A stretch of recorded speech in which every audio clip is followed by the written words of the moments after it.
Read the following excerpt from A Scrap and a Robe, a story that takes place in West Africa. The Harmattan is dry, dust-filled wind in West Africa. This is an excerpt from A Scrap and a Robe by Myrna D. McCullough.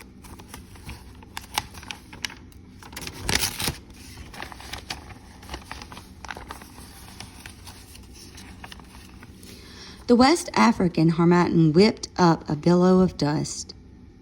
Suddenly, Sally spied a scrap of glorious orange damask cloth turning in the hot wind like a flame. She followed as it danced down a street that she didn't know very well. She skipped over holes and skirted people on chairs.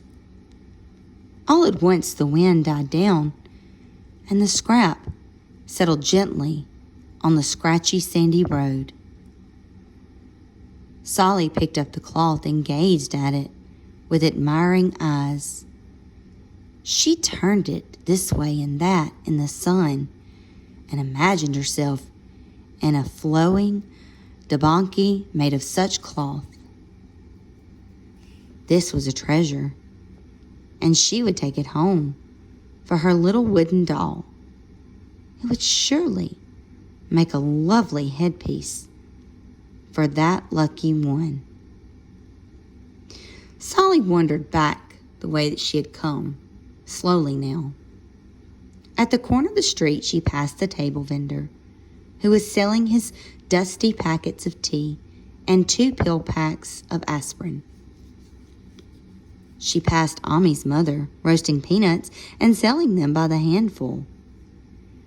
She turned onto the larger street and passed a plastic goods store that displayed rows and rows of brightly colored plastic plates, bowls, and teapots. She glanced into the next shop and then stopped short. It was a fabric shop.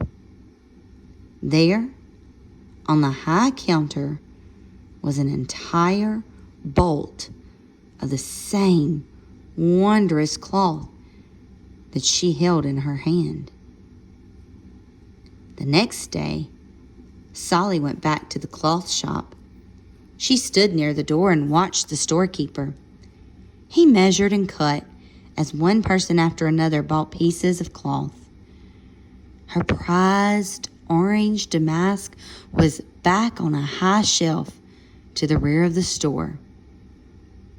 After a while, the shopkeeper looked at Sally. "Why do you stand so long at the door?" he asked. Sally took a deep breath and said, "I would like to help you in the store till I could earn enough of that orange cloth to make a dalakabini for myself."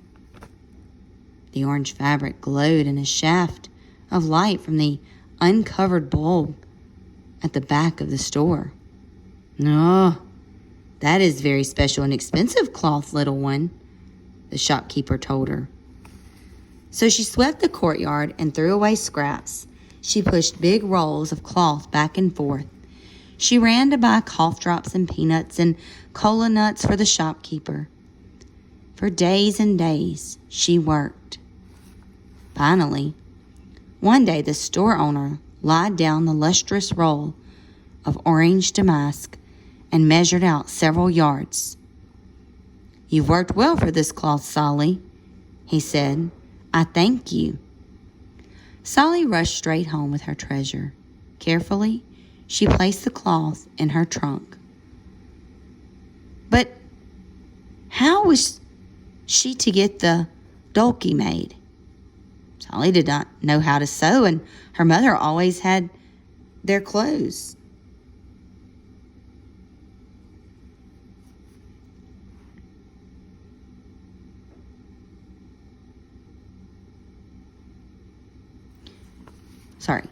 Sally did not know how to sew. Her mother always had their clothes made by a tailor who sat in a tiny shop several blocks from their house.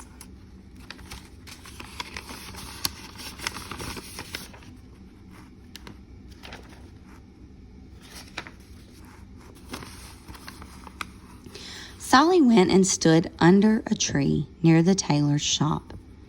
She watched the people come and go. The tailor would whip out his measuring tape and see how tall the people were, how fat they were, how long their arms, how short their necks. He measured every part of them. After almost a whole day, the tailor noticed Sally. "What are you doing there, little girl?" he asked. "I have some beautiful cloth," she said, "and I want it sewn into a doublochany. Could I work for you to pay for sewing it into a robe for me?" The tailor agreed. Once again, Sally worked for days and days. She swept and fanned the teak holes and held scissors and brought thread. At last, the tailor said, "Bring me the cloth, Sally." Sally rushed home and brought back the satiny, shining cloth. She also brought her doll, its small head still neatly wrapped in the swatch of orange. The tailor took his tape and measured Sally shoulder to shoulder, or shoulder to ankle, shoulder to elbow, left shoulder to right shoulder. Then he started cutting the billows of orange fabric. The next day was an important holiday called Tabaski. Drums were beating in many neighborhoods. Relatives and friends came to visit Sally's family. Sally slipped quietly away. Soon her mother missed her. "Now where has Sally gone?" she exclaimed. Just then, Sally walked in, proudly wearing a beautiful orange doublochany with matching headdress. And in her arms, she carried her doll, dressed exactly as she was. Number 12. Which statement best expresses the theme of the story? A. It is wise to work in secret if a dream is not supported by relatives. B. Working with new people can be scary, but will become easier over time. C. Beautiful objects can bring happiness, but they are often not worth the price. Or D. Determination and creative thinking can help people overcome challenges. Number 13. In paragraph 1, what does the phrase "like a flame" help the reader to understand about the cloth? A. Its size and how much it weighs. B. Its color and how it moves. C. Its temperature and its direction. Or D. Its pattern and its use. Number 14. What do the details in paragraph 3 show about Sally? A. She is thoughtful and creative. B. She is greedy and demanding. C. She is careful and ambitious. Or D. She is strange and secretive. Number 15. What can the reader infer about the shopkeeper and the tailor? A. They are clever and proud. B. They are tense and distracted. C. They are silly and foolish. Or D. They are fair and generous.